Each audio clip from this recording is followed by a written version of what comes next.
Facebook friend शिक्षाप्रद कहानी। सीधा साधा लड़का था। ग्रेजुएशन की पढ़ाई करने के लिए अब उसे अपना गांव छोड़कर शहर में दाखिला लेना था। किसान पिता ने एक एक पैसा जोड़कर अभय के लिए शहर में सारी व्यवस्था कर दी और ये सोचकर एक स्मार्टफोन भी दिला दिया कि ऑनलाइन पढ़ाई करने में इसका उपयोग होगा। स्वभाव से अंतर्मुखी अभय को अब अपने सपनों को पूरा करने के लिए बहुत मेहनत करनी थी। अपने संकोची स्वभाव के कारण वह शहर के बच्चों के साथ उतना घुल मिल नहीं पाया और दोस्त बनाने के लिए उसने सोशल मीडिया का सहारा लिया। ऐसे ही फेसबुक पर उसी शहर के मयंक नाम के एक लड़के से उसकी दोस्ती हो गई। मयंक का प्रोफाइल अभय को बहुत पसंद आया था। दोनों के बीच मैसेजेस का आदान प्रदान होना शुरू हो गया। पढ़ाई के लिए गए फोन का प्रयोग अब दोस्ती और मनोरंजक वीडियोस देखने में होने लगा।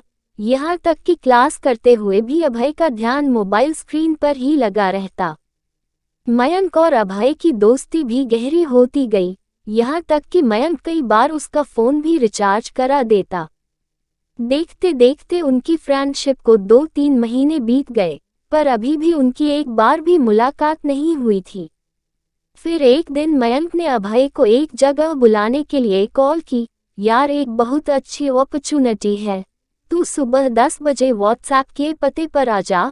अब पढ़ाई के साथ साथ तू हर महीने 5,000 रू भी कमा सकता है और इसी बहाने हम दोनों पहली बार फेस टू फेस मिल भी लेंगे। अभय की खुशी का ठिकाना नहीं था। दोस्त से मिलने की खुशी और पैसा कमाने का अवसर मिलने की बात से वो फूला नहीं समा रहा था। अगले दिन वह सुबह जल्दी उठा और तैयार होकर मयंक के दिए पते की ओर बढ़ गया। वो जगह शहर से कुछ दूर थी, इसलिए अभय उधर जा रही एक बस पर सवार हो गया। 1 घंटे के सफर के बाद आखिरकार वो पूछते पाछते दिए हुए पते पर पहुंचा। अभी वह दरवाजा खटखटाता कि इससे पहले एक कार उसके पास आकर रुकी। उसमें से 45-50 साल का एक अधेड़ व्यक्ति बाहर निकला और बोला, सुनो बेटा, क्या तुम्हारा नाम अभय है? जी अंकल, अभय बोला। मुझे मयंक ने भेजा है। दरअसल अचानक मीटिंग का स्थान बदल गया है। आओ कार में बैठो, मैं तुम्हें सही जगह ले चलता हूँ, व्यक्ति बोला। अभय फौरन कार में बैठ गया और वे आगे बढ़ गए। व्यक्ति ने अभय की केयर करते हुए उसे पीने के लिए फ्रूटी दी। फ्रूटी पीने के करीब 3 घंटे बाद जब अभय की आंखें खुली तो उसने खुद को एक पार्क में लेटा हुआ पाया। उसे पेट के एक तरफ काफी दर्द महसूस हो रहा था। मोबाइल और पैसे भी गायब थे। कुछ देर तक तो उसे समझ ही नहीं आया कि वो आखिरकार से यहाँ कैसे पहुँच गया।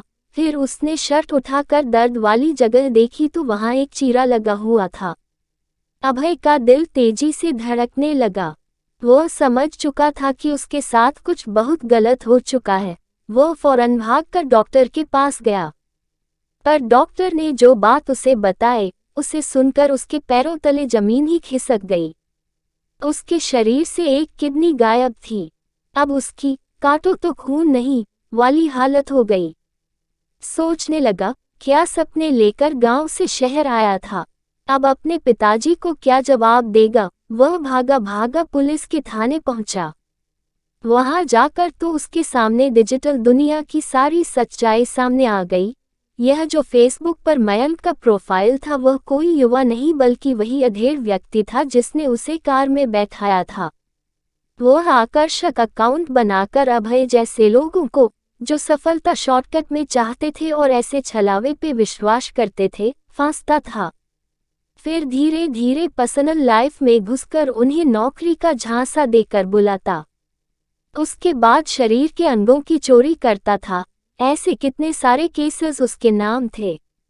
सोशल मीडिया पर सोशल ना होकर अगर अभय वास्तविक दुनिया में सोशल होता तो शायद ऐसी नौबत ही नहीं आती। स्क्रीन के पीछे का सच अब आईने की तरह साफ हो चुका था। इतनी बड़ी ठोकर लगने के बाद अब उसने मोबाइल स्क्रीन पर अपना समय गंवाना बंद कर दिया। वास्तविक और आभासी दुनिया के बीच का फर्क अब उसकी समझ में आ चुका था, पर बहुत कुछ खोने के बाद। दोस्तों, ऑनलाइन वर्ल्ड में किसी पर आंख मूंद कर विश्वास करना आपको मुसीबत में डाल सकता है। इसलिए सोशल मीडिया और इंटरनेट को प्रयोग पूरी सावधानी के साथ करें ताकि आपको कभी अभय की तरह पछताना ना पड़े। इस वीडियो में आपको कुछ भी अच्छा लगा हो और कुछ सीखने को मिला हो तो प्लीज चैनल को सब्सक्राइब और वीडियो को लाइक कमेंट शेयर करना मत भूलना। हम आपके लिए अच्छे कंटेंट लाते रहेंगे।